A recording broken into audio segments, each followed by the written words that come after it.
بسم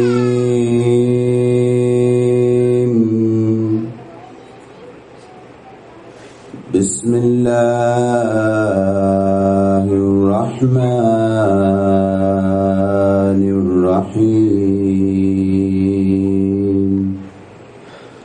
صلى الله عليك يا سيدي ويا مولانا يا رسول الله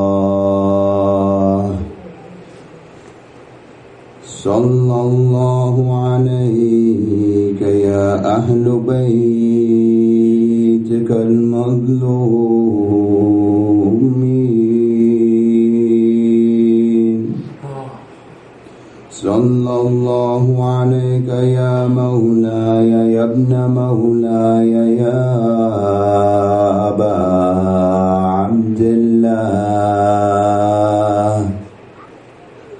يا رحمة الله واسعة ويا باب النجاة الأمة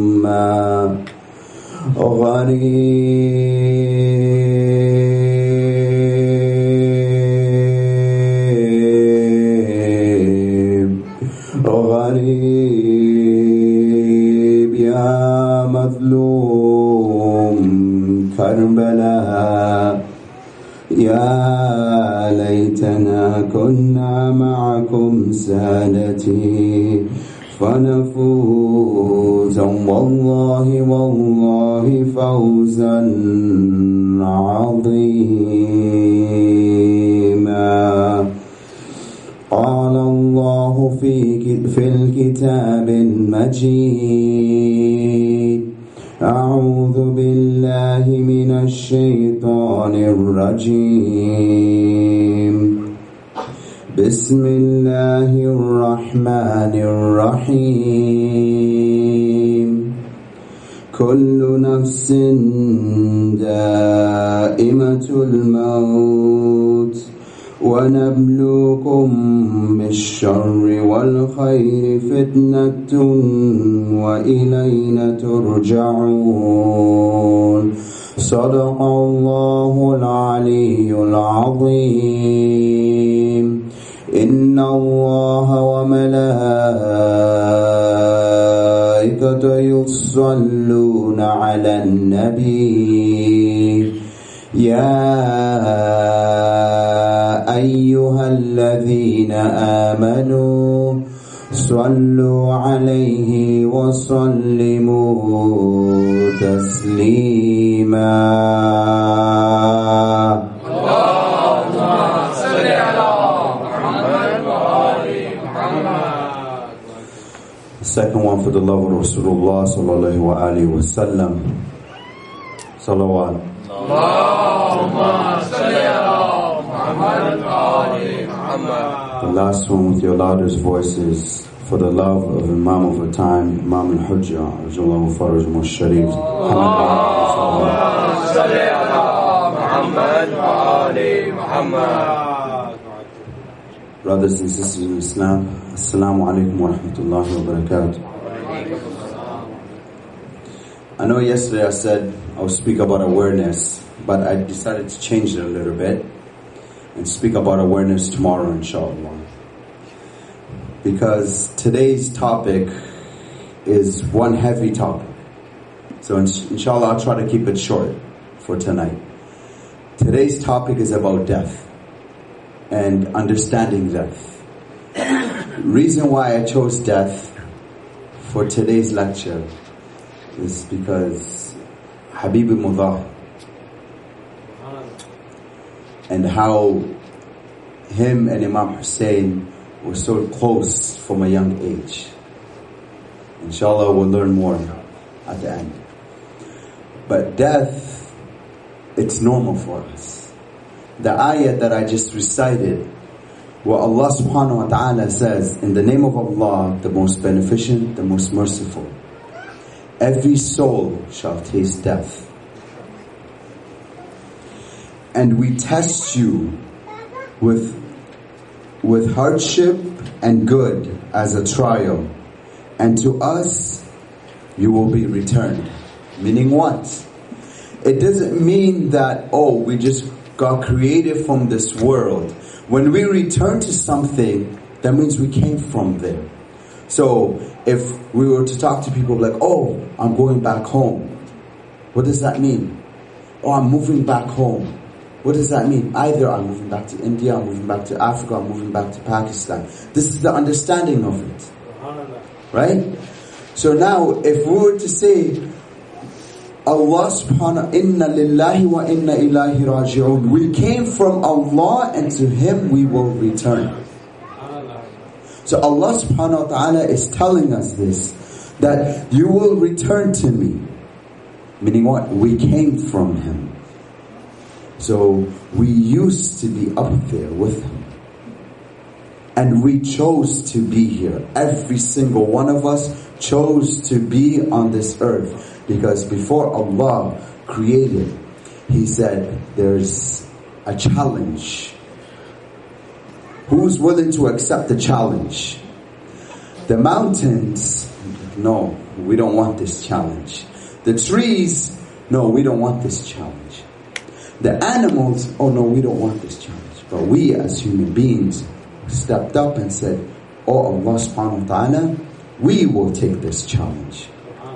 So Allah subhanahu wa ta'ala says, because you decided to take this challenge, again I'm paraphrasing, because that we decided to take this challenge and we accepted this challenge, human beings are able to be higher than angels and lower than animals.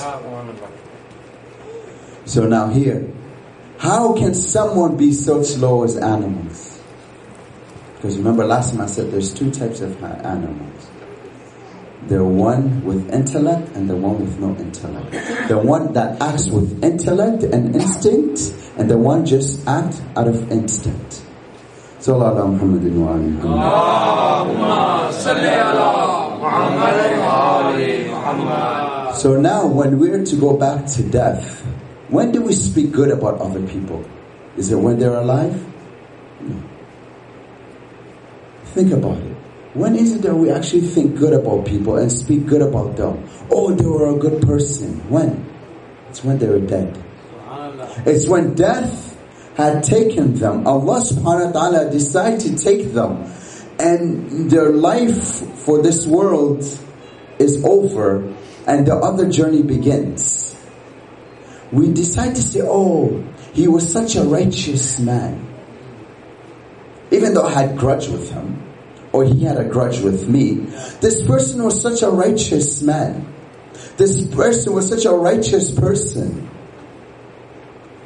Or the ladies, oh, this lady, mashallah, she was a mu'minah.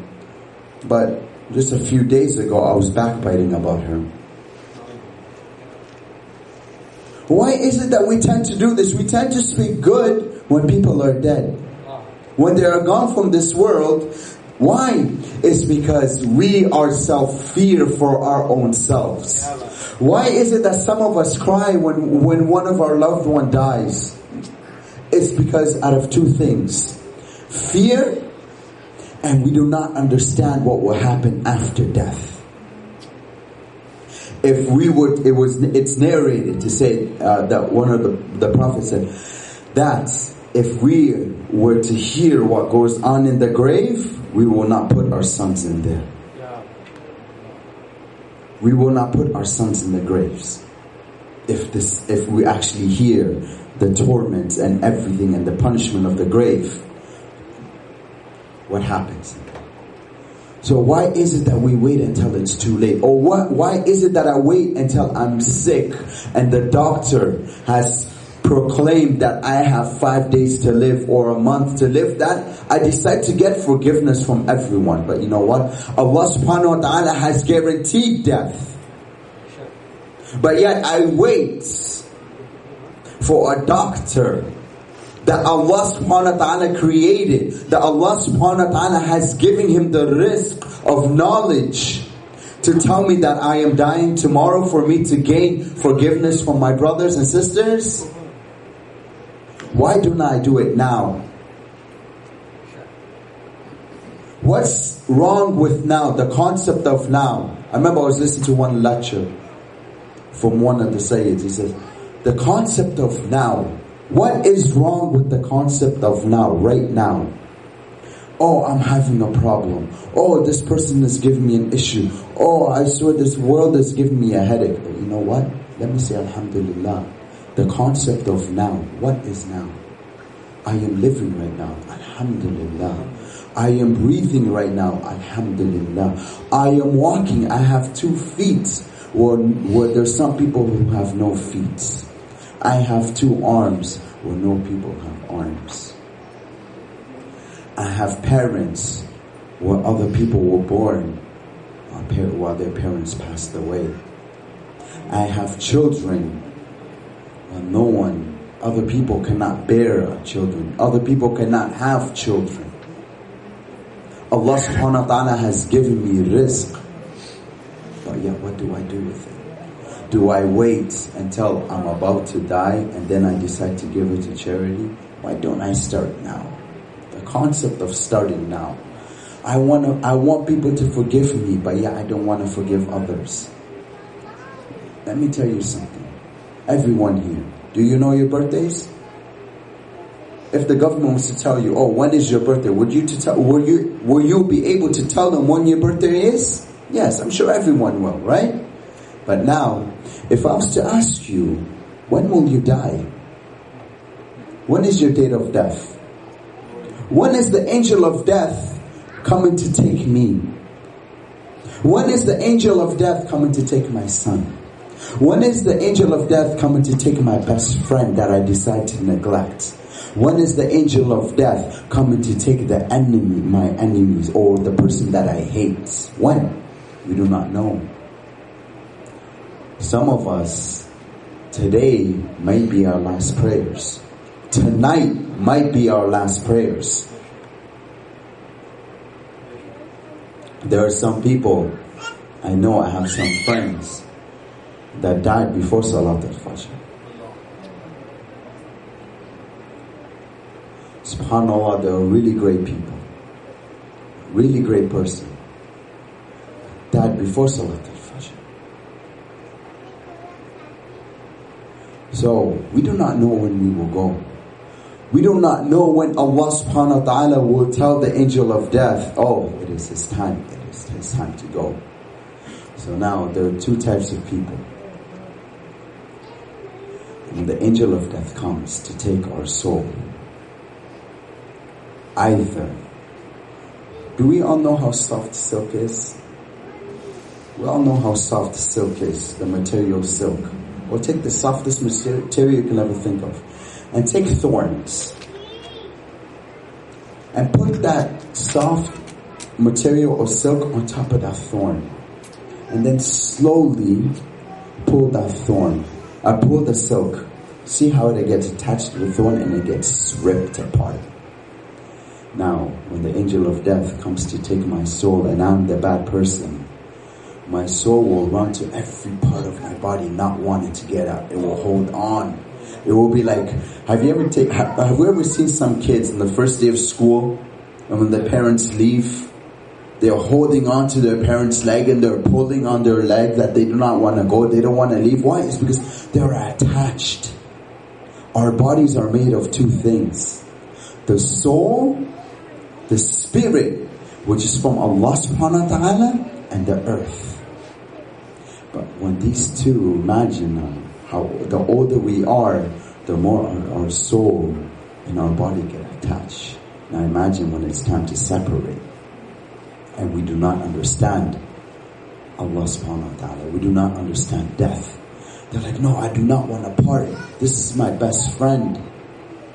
I've been with this person from the time of birth. How can I separate from him? No, I do not want to separate. But now there's other people who believe in Allah subhanahu wa ta'ala, who believe in death, and who believe in the day of resurrection. Have you ever poured glass onto a water and see how smoothly it just goes in the water and how smoothly it just agrees to gravity and to be poured in the water, in the glass, this is the soul of a believer. The angel of death is narrated to say that if an angel of death comes to the believer, he'll be like, okay, it is your time to go. Are you ready? The believer will be like, yes, take me. How many of us have we seen, either on YouTube or whatever, people who passed away during sujood? While in sujood, the angel of death came to them. This is one of the best deaths we can ever do. It's in prayers, in worship of Allah. Amir al-Mu'mineen. The only time that the enemy can go to him is when he is in prayer. Why? It's because he is with his Lord. Sallallahu Muhammadin wa ali Muhammad.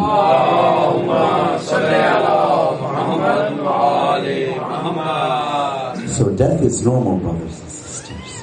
And Allah subhanahu wa ta'ala tells us this in the Quran. In the name of Allah, the most beneficent, the most merciful. And this worldly life is not but a diversion and an amusement, and indeed the home of the hereafter, that is the eternal life, if only they know. Meaning what? Allah subhanahu wa ta'ala is telling us that this world is like an amusement park. How many of us here either heard of being to Wonderland? Almost everyone, right? When we leave Wonderland, do we like, oh, you know what? Do we want to live there? Or it's just a day? We just spend a day there, and then we go home, and then we forget about it. This is this world. It's an amusement park. But the only difference is between this and Wonderland, once we die, we cannot return to this world. But Wonderland, I could return. But once I die, I go to Allah, and I am with Him eternal. So how do I want to approach Allah? How do I want my soul to be when I approach Allah? How do I want my deeds to be when I approach Allah subhanahu wa ta'ala? Do I want to be the person who everyone complains about? Because if I've wronged any of you, let's say I've wronged every single one of you here, Allah subhanahu wa ta'ala will be like, oh, on the day of judgment, everyone here has a right against me. So now my deeds start going away. I start paying back. So if I wrong someone, person will come, oh Allah, Naeem has wronged me. He's done this and this to me. Okay? Do you forgive him? No. Now the just of Allah subhanahu wa ta'ala comes in play. Okay. Give him your good deeds. Give her your good deeds. Oh, you've backbited? Okay. Give them your good deeds. You've done wrong? Okay, give them your good deeds. Now, I have no more good deeds left. No more good deeds. What happens to me now? Oh, one person is a sin shy from going to heaven. Oh, take his sins. This person is in heaven. Now I am a sin shy and being doomed and going to hell. Oh, there you go. Hell is where you will live. Is this how we want to meet our Lord? No. We want to meet our Lord with a clean soul. And when we reach the gardens in heaven, we want the prophets to intercede for us. How is he going to intercede for me if I am not merciful towards the creation? This is the understanding of death. This is Habib. Habib understood death. It is narrated that when they were very young, Rasulullah was sitting with his Sahabas. And then he told one of his Sahabas, bring me Habib ibn Mudahir. Bring me that child. bring that child to me. So the Sahaba got up and he brought that child to him. Rasulullah hugged him and kissed him. He's like, this is Habib. This Habib loves Hussein. One of the Sahaba said, what happened? And then the Prophet said, you do not think. I saw something, and an action that Habib has done. Wherever Imam Hussein walked, he picked up the sand, put it on his head. This is the love of Imam Hussein. This is the love that Habib had for Imam Hussein. So now, on Kufa, when the enemies were scaring the children, and they were taking the hooves of the horse and slamming it down, and the children and the women were crying in the tents, and they threatened to burn. Shimr threatened to burn the camps of Imam Hussein. And then Imam Hussein like, oh Shimr, what are you doing? What are you doing? And then the army came and they pushed him back. And then Zainab alayhi salam came to him saying, do you have anyone that can come and help us? Anyone that can come and help us? So he wrote a letter to Habib ibn Mudahir, to Kufa. In Kufa now, they all have a curfew. So it's very scary to go out at night. So somebody knocked. He was in the house with his wife in Kufa. Somebody knocked on the door. He's like, who is it? The messenger said, it is me. I have a message from Hussein. Habib opened the door. He accepted the letter. He read the letter. He opened the letter. He kissed the letter. He put the letter on his forehead. He kissed the letter. This is the best friend of Imam Hussein alayhi salam. He was such an old person. He was ready to eat supper with his wife.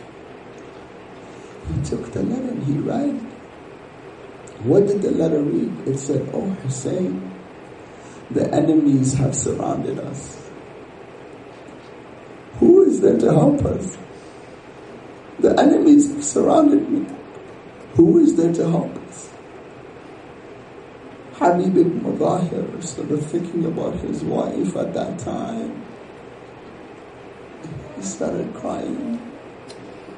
He started thinking about his wife. His wife was like, why are you crying? He's like, this letter is from Imam Hussein. And he is surrounded and he's asking for my help. His wife is like, what are you waiting for? Your Imam is calling you. Your Imam is calling you. What are you waiting for? Ya Habib, go. He's like, I am worried about you. What would you do after me? He's like, go. So he sent for one of his servants. He called for one of his servants. He said, take my horse and meet me at this part of Kufa. In the middle of the night, I will come there for you. Because I can't go out right now. So he went. So he's waiting. The servant is waiting for him. He's waiting for Habib ibn Mudahir. To the point that he told the horse, he starts speaking, the servant starts speaking to the horse. If Habib does not come today, if Habib does not come right now, by Allah, I will take you myself and I will go help Hussein. Habib showed up. And then he said to the servant, you are free. You are free to do as you will, because a servant cannot go to war. So he told him, you are free. So he's like, oh, since you have set me free, I would like to go with you to Imam Hussein and to help Imam Hussein alayhi salam. So they go together. And Habib ibn Mudahir was in the left flank of Imam Hussein. Now, when he was fighting the enemies, he killed many enemies, and then he said, If we were even more, we would have destroyed you. We would make you run away. Now, one of the killers came, and he struck a blow, and Habib fell down. He tried to get up. He struck the blow again. And then to the point that they decapitated his head from his body. The enemy took his head and tied it on his horse, wanted to take it to Ubaydullah ibn Ziyad for a reward. This is Habib. This is Habib ibn Mudahir. He fought with Hussein. Inna lillahi wa inna ilaihi raji'un. A'udhu billahi minash shaitanir rajim. Bismillahir rahmanir rahim. Alhamdulillahi rabbil alameen. Ar-Rahmanir Rahim. Maliki yawmiddin. Iyyaka na'budu wa iyyaka nasta'in. Ihdina as-siratal mustaqim. Siratal ladhina an'amta alayhim. غير المغضوب عليهم ولا الضالين. يا أحد يا أحد يا صمد يا صمد يا من لم يلد ولم يولد ولم يكن له كفوا أحد. بحق ياسين القرآن الحكيم وبحق الطه والقرآن العظيم. يا من يقدر حوائج